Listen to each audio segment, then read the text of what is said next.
ഇതൊക്കെ നിനക്ക് വേണ്ട ഗതി വരും. പറഞ്ഞില്ലാന്ന് വേണ്ട. നാട്ടുകാരുടെ മുഴുവൻ ജാതകങ്ങൾ കൂട്ടിക്കെട്ടി അവസാനം എന്റെ ജാതകത്തോട് മറ്റൊന്ന് കൂട്ടിക്കെട്ടാൻ മറന്നു ഞാൻ. ഇപ്പൊ നോക്കുമ്പോ എന്റെ ജീവിതം പൂജ്യം, വട്ടപൂജ്യം. ആരുടെ ജീവിത ഗോവിന്ദമാമയെ ധന്യം. കേട്ടിട്ടില്ലേ പൂന്താനം പറഞ്ഞത്?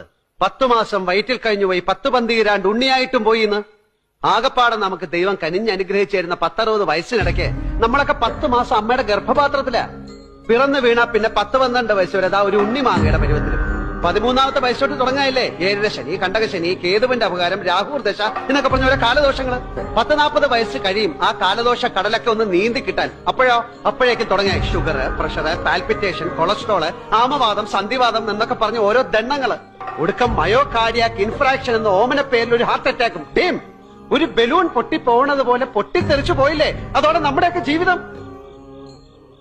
എന്താ പ്രഭാകര, എന്താ രുക്മാവതി അമ്മേ, എന്താ ഗോവിന്ദമ്മേ, ആർക്കെങ്കിലും എന്തെങ്കിലും മറുത്തു പറയാനുണ്ടോ?